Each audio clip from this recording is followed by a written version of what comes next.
whatever they need to do. Fire, on the other hand, is able to play a little bit going first or second. See Henry here, starting with normal summon Poplar. That's generally not something you want to do. It could telegraph that your hand is slightly on the weaker end. Yeah, like you don't. Maybe your like hands overstacked with like hand traps or things like that, and just normal summoning Poplar does not seem that good at all. But we'll see. We'll see what happens. Henry was the victor of the Giant Card Public event yesterday, so he shows that he's able to pilot this deck very well into, I guess, a high caliber tournament, like spanning several rounds. There we go, and that is indeed, that's wanted, isn't it? Yep. And then adding the Black Witch there. Yep, so the Poplar also was able to place itself in the spell and trap zone when it was sent to the graveyard for the summon of the relinquished anima. Free real estate indeed, sending the Poplar to the graveyard to special summon the Black Witch to search for a wanted spell or trap card. So we can see at this point that Goran either does not have a meaningful interaction or he's just holding off on it. Indeed, he maybe just a case where he's only got like 1 point of interaction, he's just waiting for the most optimal time for this to happen.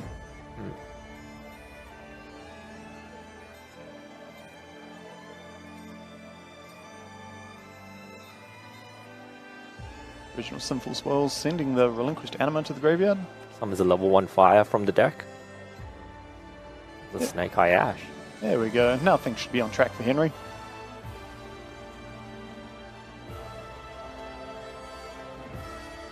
So as Poplar will be able to special summon itself, but it's already used its effect to search and its effect to place itself already.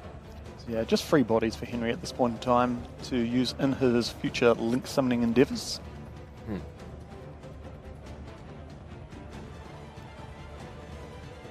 Yep, so it looks like he'll use the effect of Ash to be able to send itself and Poplar to summon he summons an Oak from his deck.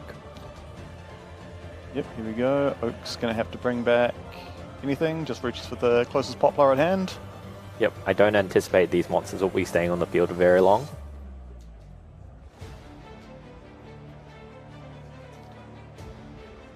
Does have the opportunity now to use Oak's effect to summon the dragon from the deck there, but he may just go for a link play. Activates the field spell, the Divine Temple, to be able to place. I think he will go for the Snake Eye Diabellstar, a new card. Right. Snake Eye Diabellstar has the effect where you can summon it to field and place one of your Snake Eye monsters from the graveyard into the spell or trap zone. Okay. It's also part of like some in-board combos now where they end up summoning Hope Harbinger number 38 there, the big XC that negates spell cards to the field. And also as a relevant effect, it's also able to redirect attacks. So here we can see that the Flamberge is out on the field now.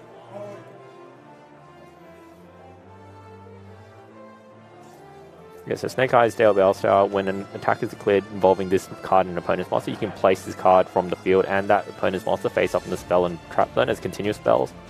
And while it's a continuous spell, you can target one fire monster in your graveyard, except Snake Eye's Diabellstar, place it face up in the owner's spell and trap zone as a continuous spell, and if you do, special summon this card. Very nice indeed. Still playing a lot of monsters on the board if you're going to drop Nibiru. Now is alright spot. Not even playing it. Unfortunately, he does not have Nibiru the Primal Being in his deck, but going into this game, you still have to consider your opponent potentially having it. Exactly. It's a card that like quite a few players are like really on the fence about, like, oh, do I main it? Do I side it? Do I even play it at all? And it's just, that's the one thing I like about Nibiru the Primal Being. It just creates like that sort of mind game of like, do they have it? Do they not? Yeah, like, and even if they don't, you have to consider like they could have it. You don't know until you have like perfect information of the deck, and you do have to tailor your plays to ensure that you don't just get completely lose to that single card. Exactly. Absolute hard turn ender if it does go through most times. There we go, Promethean Princess. Using the IP Masquerena and the Diabell stuff. And Promethean Princess will special summon the Flamberge Dragon, and as you pointed out before, we have the Flamberge Dragon and Snake Eyes Diabell Star on the field. They're both level 8 monsters, and looks like he's really considering summoning number 38 Harbinger Dragon Titanic Galaxy. But first, he will use Princess and Oak, summon Heater. Okay. Interesting. Heater, the Fire Charmer Ablaze. Grom hasn't played any hand traps here. Like, usually you only go into Heater when there's Ash Blossom in your opponent's graveyard, but... Flamberge to place the IP Masquerena. It's one of the quintessential Snake Eye plays to be able to summon it on the opponent's turn and then immediately make another Link play. Often for something like an SP Little Knight as a point of interaction. We go 1, 2, 3, 4. Uplucer, Goddess at the bow for 3 materials. There you go. So it should have 2400 attack. It can negate up to 3 monster effects.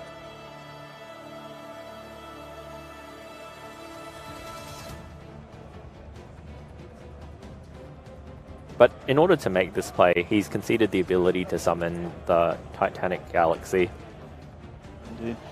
He's probably favouring like more monster effect negation than the Appaloosa here, but it also allows him to use Flamberge's effect to special summon the IP Masquerena on his opponent's turn, and then IP effect to link summon into SP Little Knight, creating yet another point there. And then the Flamberge, when it's used for that link summon, will summon back 2 more monsters from the graveyard.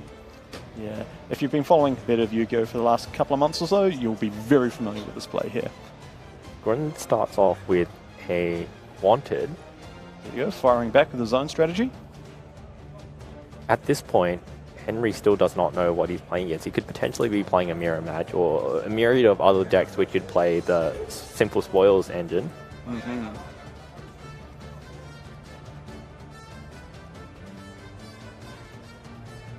Both players have entered the round at 3 wins and 1 draw.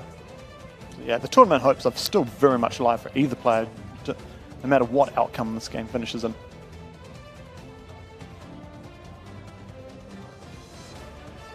Yes, it is. I believe he is starting his turn with Kashtira Fenrir. So, like we said before, that card's a very powerful card, both going first and second. Going second, it's a way to interact with your opponent's board by banishing a face-up card after they've used a monster effect, or if Kashtira Fenrir attacks.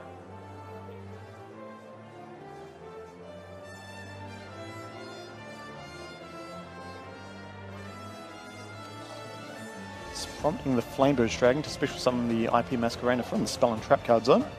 Yep. Thinking about where to place it. There you go, that's good enough. And yes, I believe he also triggered the Promethean Princess as well. So Fenrir gets destroyed. As well as a Flamberge, and now the Flamberge will activate its effect.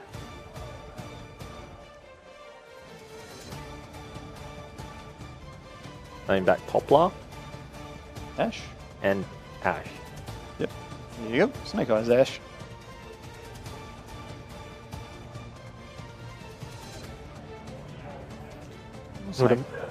Yeah. The amount of sequencing in this deck, like we were saying before, fatigue should become a huge factor as the day goes on and on. It's not easy to be able to go through all these sequences, consider a lot of matchups and how to navigate through them. And like when we go towards round 7 and 8, you would likely have to see, you'd need that mental fortitude to be able to play well throughout the whole day. Yeah, and this is where it's very important to, for a big tournament like this, to bring some snacks, keep drinking that water, keep it on hand, and just like keeping yourself like fresh mentally as well. There we go. There is Water Enchantress getting banished, which will be searching for a Rite of Aramesir. Yeah, Water Enchantress. The adventure package of cards were released in 2022. They're very powerful cards. I think they've fallen a bit out of favor in recent months, but showing that they are still very powerful. So Water Enchantress being able to banish from the hand or graveyard to add the Rite of Aramesir, as you said. Yeah, which did get negated by the Appaloosa here, and now I believe that is the Griffin Rider? That does look like the Wandering Griffin Rider.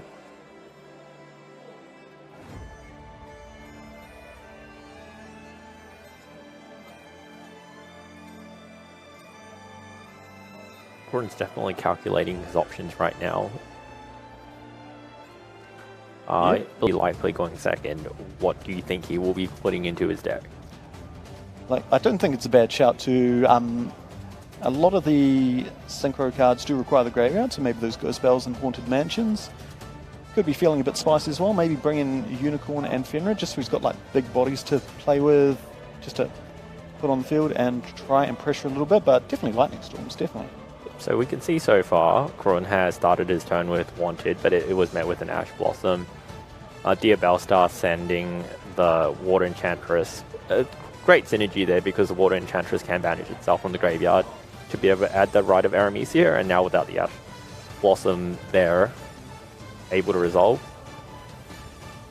Yeah, Grun should be feeling very confident right now because I believe he's going to be able to set up a field negate on the field before he goes to his junk speeder plays.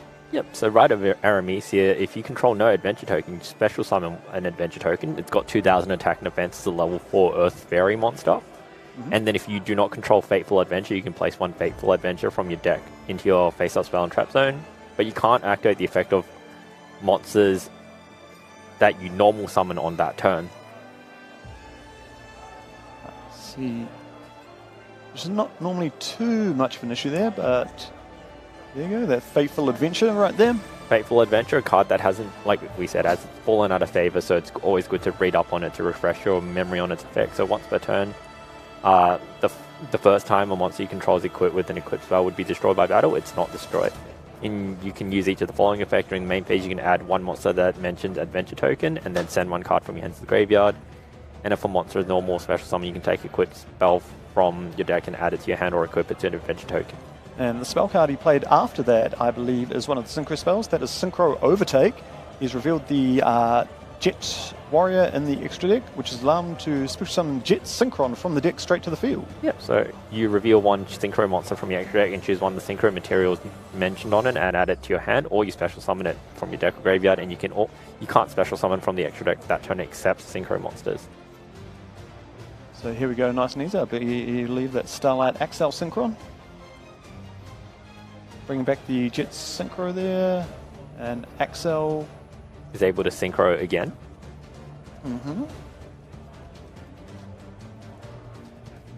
So Axel Synchro Stardust Dragon. If this card's Synchro summon, you can special summon level 2 or lower tuner monster from your graveyard. During the main phase, you contribute this card special summon Stardust Dragon from your extra deck. Then immediately, you Synchro summon using the monsters you control as material. There we go, there's that Junk Speeder there, so staring at a field of Junk Speeder, and I believe that's Stardust Dragon as well.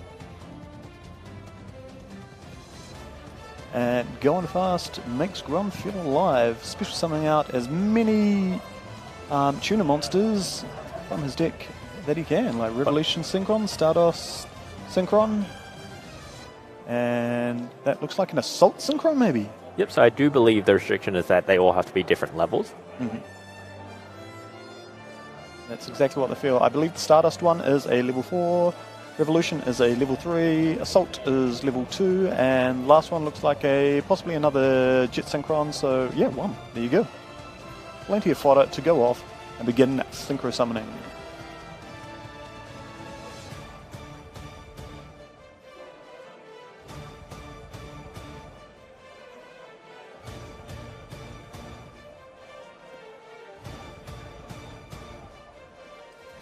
Looking at the extra deck, he's got one Herald of the Arclight, one Excel Synchron, one Jug Speeder, one Jet Warrior, one Stardust Charge Warrior, one Black Rose Moonlight Dragon, one Excel Synchro Stardust Dragon, one Stardust, one Crystal Wing, one Cyframe Lord Omega, one Beast Amatara, one Bestial Dissipator, one Crimson Dragon, one Hot Red Dragon King Calamity, and one Centurion Legatia. Yeah, I believe that's Crystal Wing Synchro Dragon in the extra monsters zone, which allowed him to play his Stardust Trail, summoning the other Stardust monster in his main deck, and then just allows him to keep Synchro summoning, really.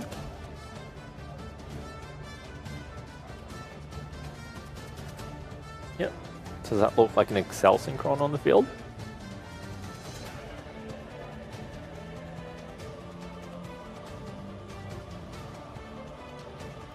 Excel Synchron is able to send a Synchron monster from your deck to the graveyard, then either increase its level or decrease its level by the level of the sent monster. So being level 5, it can either go down to level 4 or all the way up to level 6.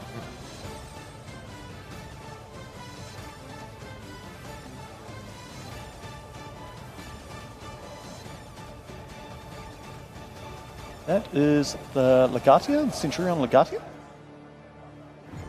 Is he playing that? Yeah, he was. The Centurion Legatia, it's a level 12 Synchro monster with 3,500 attack and 2,000 defense. Your monsters with 2,000 or less attack cannot be destroyed by battle.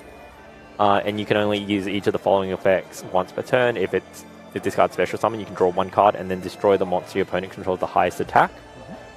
And during the end phase, you can place 1 non-Synchro Centurion monster from your hand or graveyard into a spell or trap zone as a continuous trap.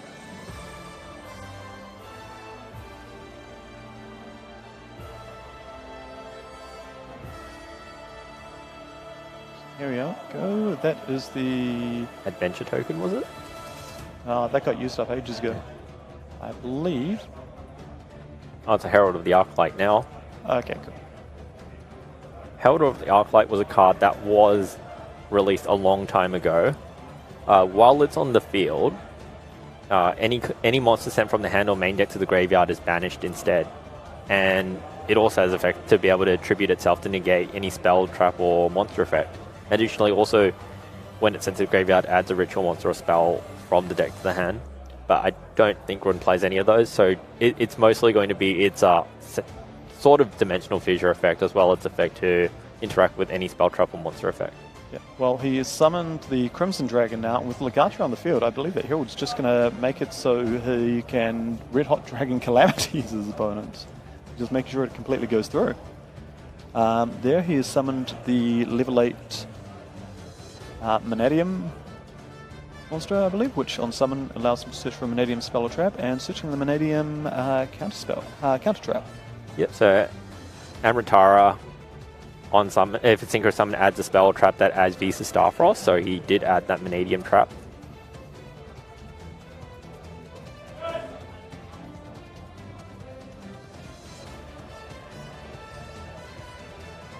It took a while to get there, but there you go. Set 3 pass into Crimson Dragon, Amritara, Centurion, Legatia, and Herald of the Arclight there.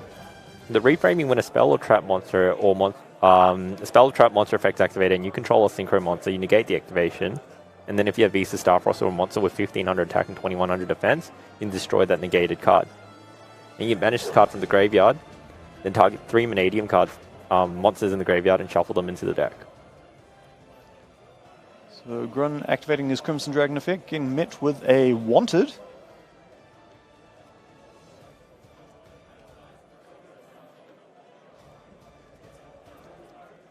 Oh, no way. He's activated Crossout Designator on Wanted there. Banishing his own Wanted to negate the effect of that Wanted. Doesn't want anything happening here. And then, yep, Crimson Dragon has special summoned out the Arcfiend Calamities there.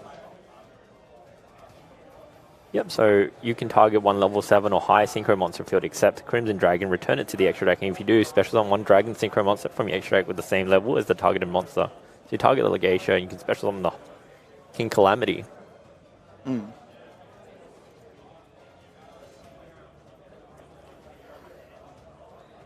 And then when Calamity is Synchro Summon, you can activate this effect for the rest of the turn. Your opponent cannot activate cards or effects on the field. Number of monsters and either 1 or 2 spells. But at least one of them is... No, that is Bonfire, that one. That is certainly Bonfire. So we are in the main phase. Yep. But I mean, sometimes 1 Bonfire is all it takes with Snake Eyes deck. But we did see Henry, even off a normal summon, Poplar was able to successfully take game 1. Mm-hmm. So the deck definitely has a lot of room to make powerful plays.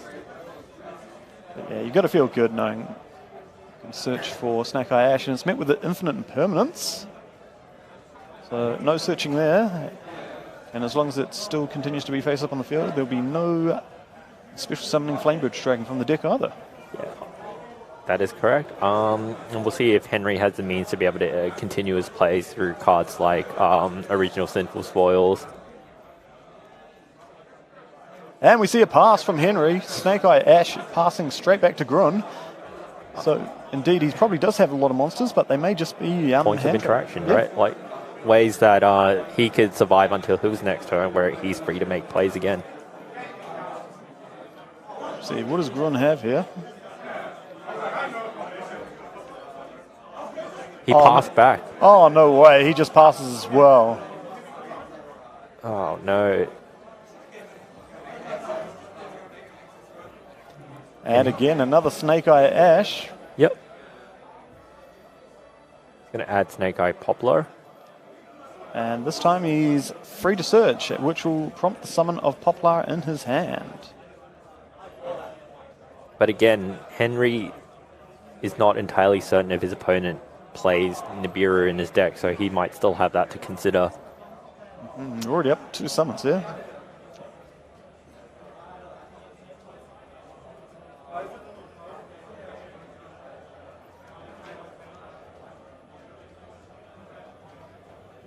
So added the Divine Temple.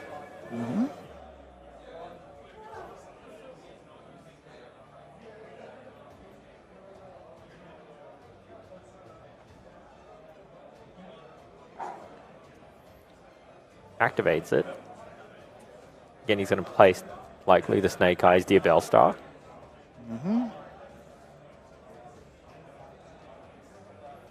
Yep, here he is. She is.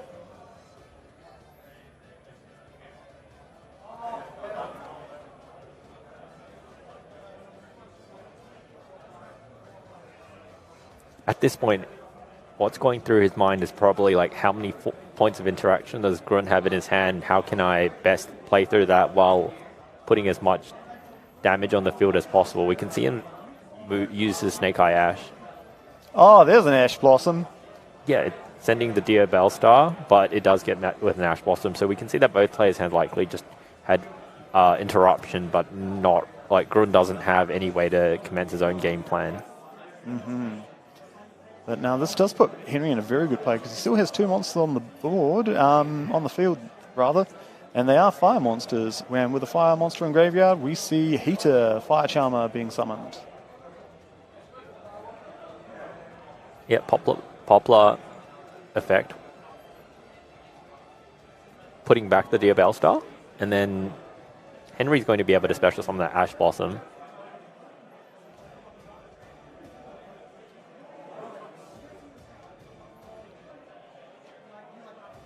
I think Henry is trying to just put a lot of damage on the board. Definitely will be. I mean, at this point you're feeling pretty good. You don't think your opponent's going to be having Nibiru at this point, so you may just be going for a straight up Zealantius OTK. Can definitely see that happening. So we're likely to see this proceed into something like a Promethean Princess.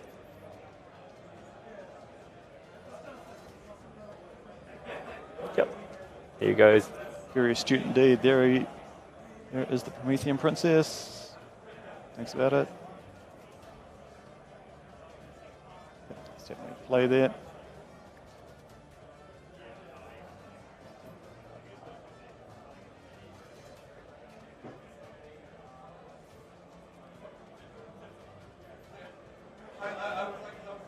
Yep. Promethean Princess will special summon back the Heater. So it's 1850, 2500, and another 2500 on the field.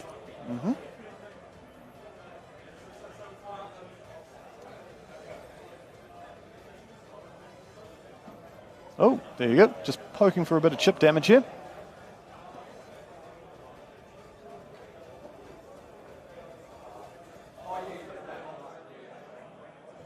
Yep, so Snake Eye Diabell Star actually has 2800 attack. Heater has 1850 for 4650. And then the Promethean Princess for 2500. Or 27. 2700. So that's a total of 6350 damage. 7350 damage according to the life points there.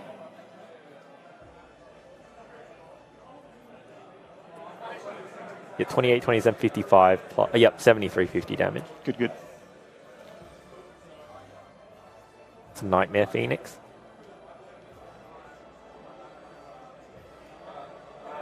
Yeah, Henry barely has to try it all. Yep, because when Promethean Princess is on the field, you cannot special summon monsters except fire monsters, so you have to clear it away for something like Nightmare Phoenix to remove that restriction on yourself. And I believe that's a Selene? Yes. So, yeah, more than enough spells in the graveyard there and on the field to gain those counters and bring back the Diabellstar. Diabellstar? Yep. And this is likely an Appaloosa, Bow of the Goddess. Click, there you go. 1600 attack too. It's strange seeing how Henry just had 7350 worth of power on the field and reduced it all to a 1600 attack point Appaloosa, all for a means to stop up to 2 monster effects from happening. Yes, indeed. Like, Grunt's deck really relies on monster effects just to get going and out of the gates here, and if Henry can stop him early enough, then there's going to be no shot of making a comeback here.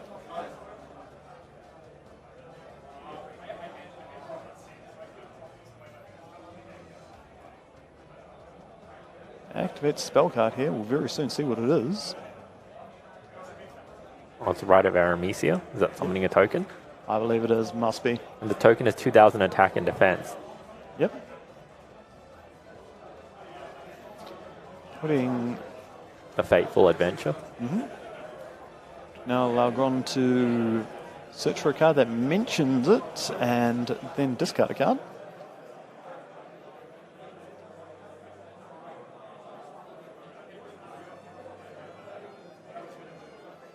So Henry's just considering what he can do at this stage.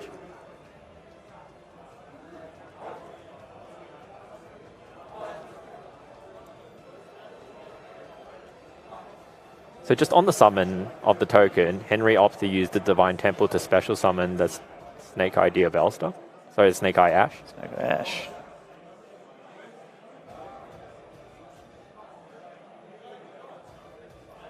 Which is going to equal another body as well, because more than likely it's going to search for a Snake Eyes Poplar, special summon that, and get yet another search for Henry from his main deck. Poplar itself. Now I believe we'll add Original. How original indeed. Here it is.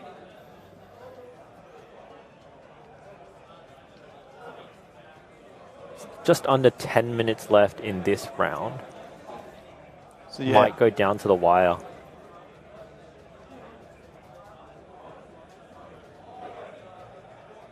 Yep, so he uses the Fateful Adventure.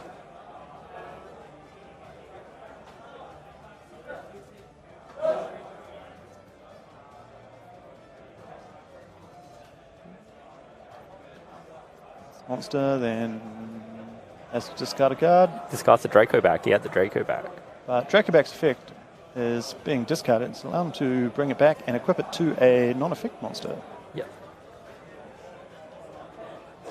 And now Gron has a very easy out to the Appaloosa, just being able to return a monster to his hand. Goodbye, Appaloosa.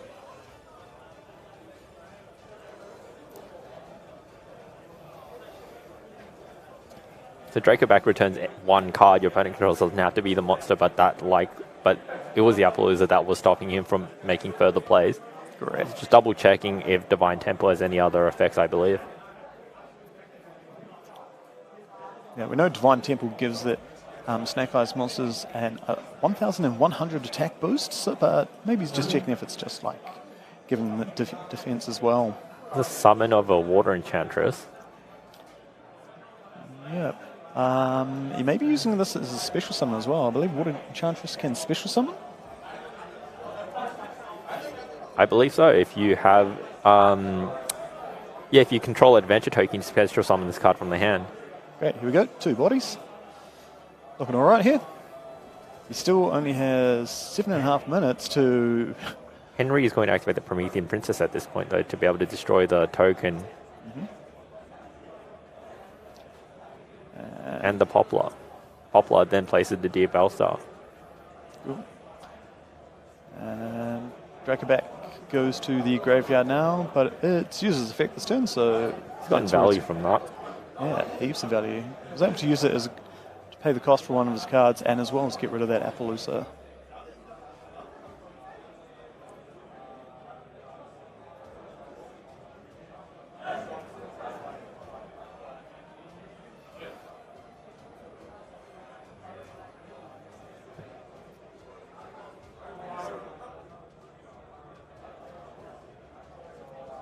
So yeah, normal summon of Ash Blossom here. He must have opened quite a few of them. So that's a Stardust Charge Warrior.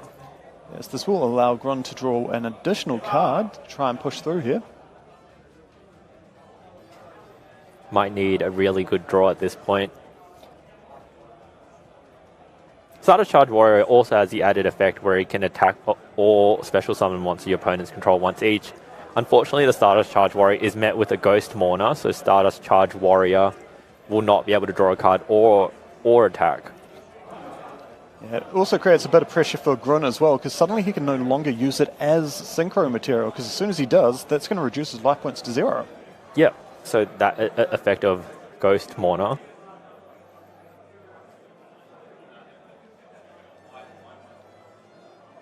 At the very least, it can attack over the Snake Eye Ash. That's right. So he uses the Enchantress in the graveyard, banishing to get a Rite of Aramesia. If anything, that's going to give him something to do. Well, discard, pay cost for something else. Just over 5 minutes now.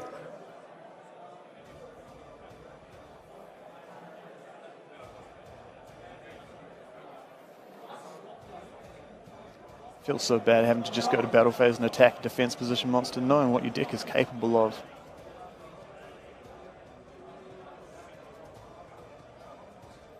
And a pass on Stardust Charge.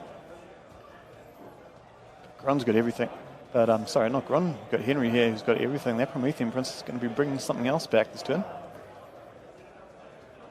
Well, currently, the Promethean Prince has 2,700 attack against the Stardust Charge Warrior's 2,000 attack. So at this stage, you can just declare an attack. Yeah, and GG's. There we go. That is the game, and Henry